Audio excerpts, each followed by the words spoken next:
Lueroi's Pokemon Black and White Walkthrough, Part 9. Welcome back, ladies and gents, to Pokemon Black and White. We're still here in Nacrene City. Last time we beat the gym leader, Lenora, and we got this item, the Dowsing Machine, and I said I would show you guys how it works, so let's do that right now. Go to your key items pockets, and you're going to see a little square next to the Dowsing Machine. Just tap that square, and once you do that, you can just press Y anytime, just the Y button, and it will automatically open up, so it's like a cool shortcut. And it's pretty self-explanatory. You're going to see these little arrows on the bottom screen, and they point you into the direction of hidden items, so it's pretty nice. You could go around like a madman clicking A in every little spot, and you would probably never find any hidden items, but thanks to the Dowsing Machine, you don't have that problem. You can just wait for it to beep, and then follow the arrows, and grab yourself some awesome hidden items.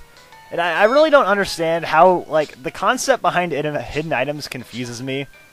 Like, for instance, there's one across this fence over here. Like, look at the ground. There's nothing there. It's like, it's just the ground. No items, no nothing. Then you go and click A, and all of a sudden this super potion just comes out of nowhere. Like, what is it, like, literally invisible, and we just have to, like, by chance find it? I don't know, but whatever, Nintendo logic.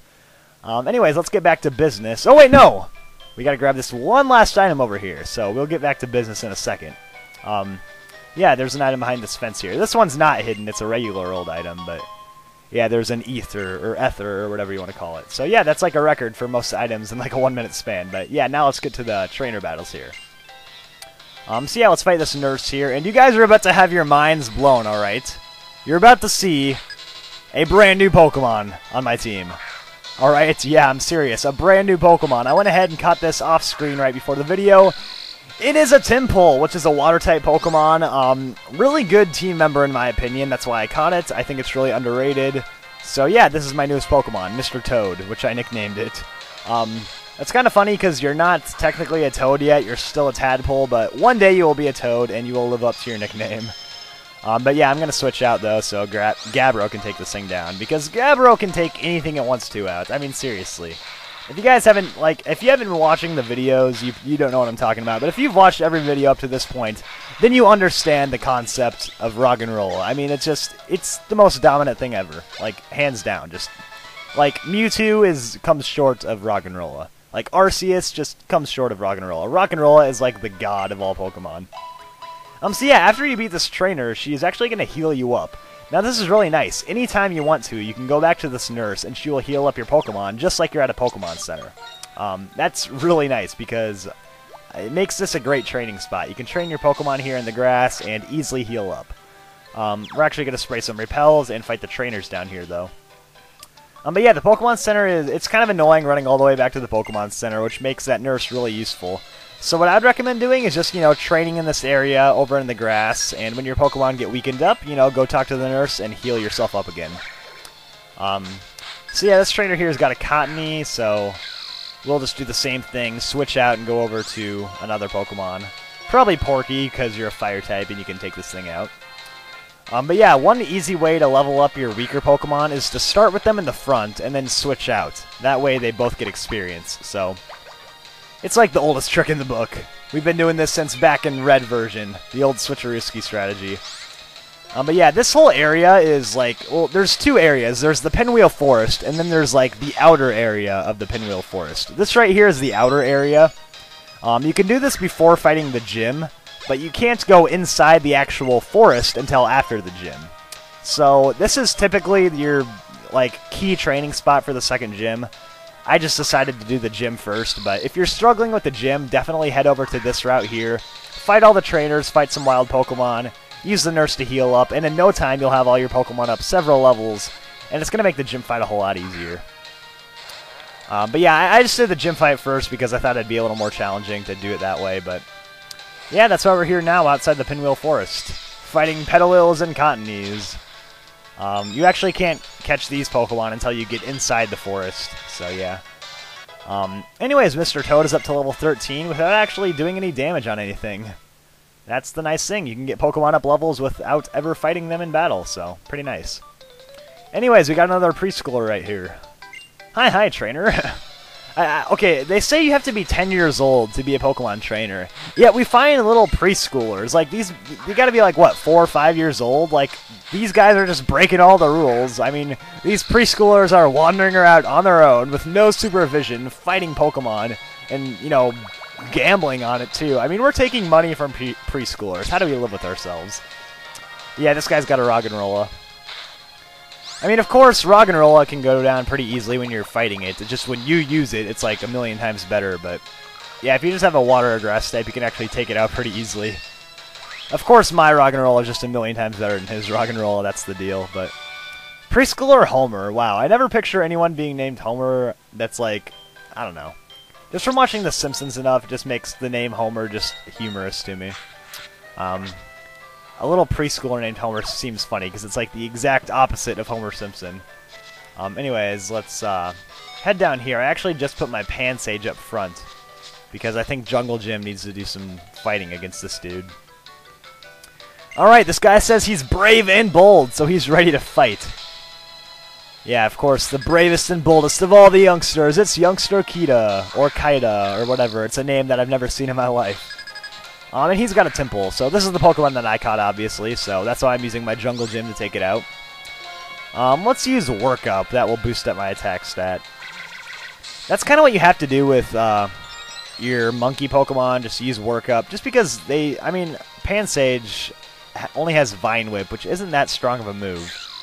So that's kind of why I need to boost up my attack. Or you can just use Growl. That lowers my attack back down. So I boost my attack, and you lower my attack. Now we're back to square one here. So let's try it again. And this little Tympole just flopping around here. Oh, stop using Growl! Come on, I want to boost up my attack.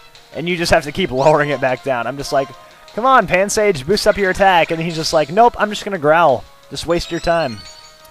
Alright, seriously, if you use Growl again... Oh, are you serious? Come on, stop just stalling things out. It's just like, I boost and you send me back down. Then I boost and you send me back down. This is like crawling up the slide, then having a kid kick you back down. It's like you work so hard to crawl up, and then he just pushes you back down. That's what's happening right now. I work so hard to get my attack boosted, and you just lower it with Growl. But yeah, there we go. Vine Whip knocks it out.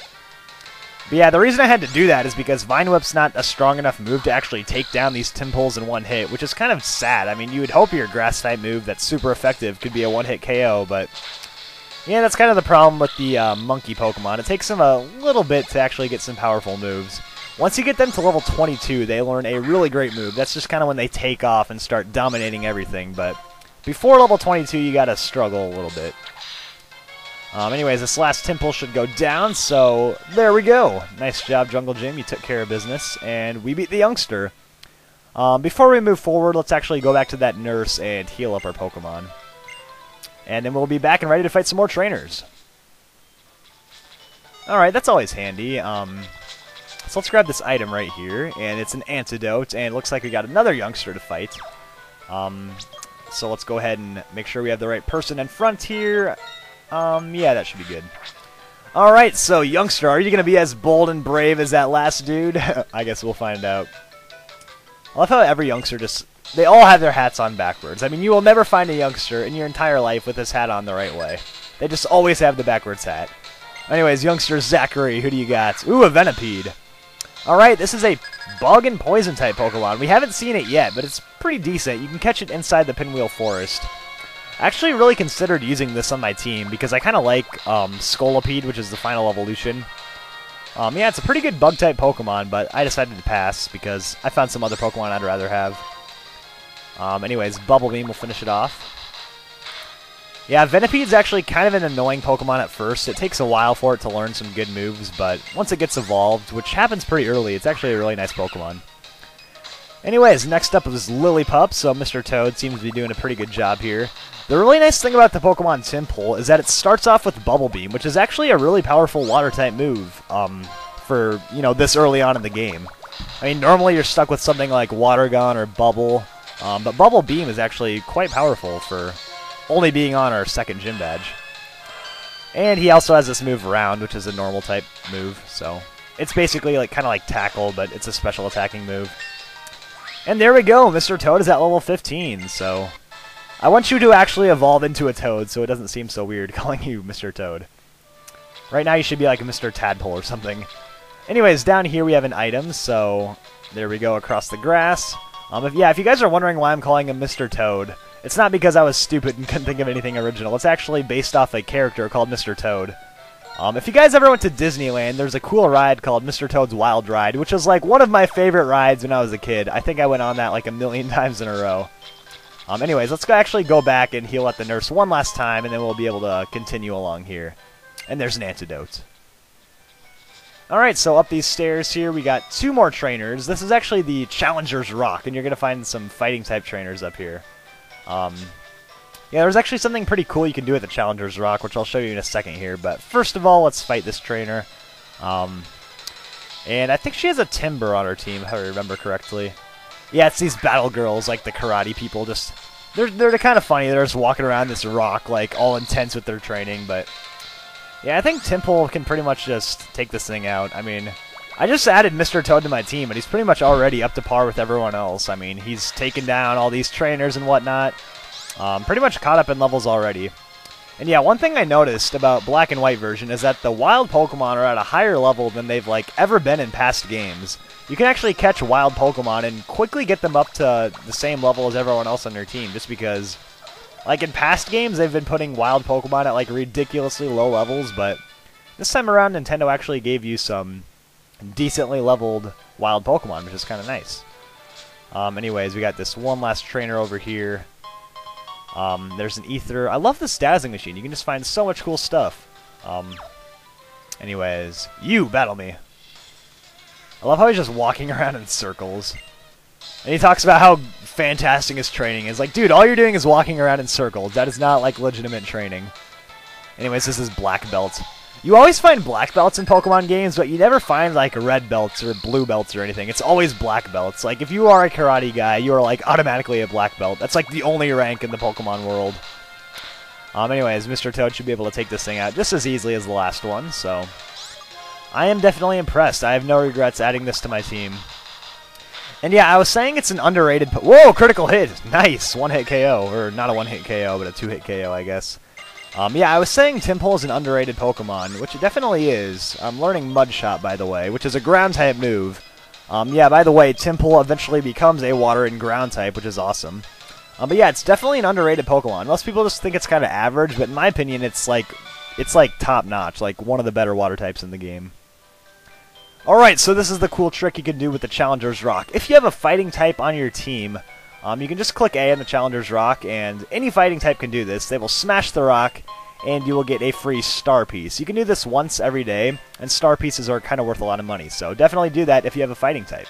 Anyways, let's get back to the walkthrough. And I think we can go down here and grab this last item, and that's it, really. That's all the trainers, so... There's a netball right there, and... oh crap, I forgot about the Challenger's Rock thing. I'll go back up and edit it into the video or something.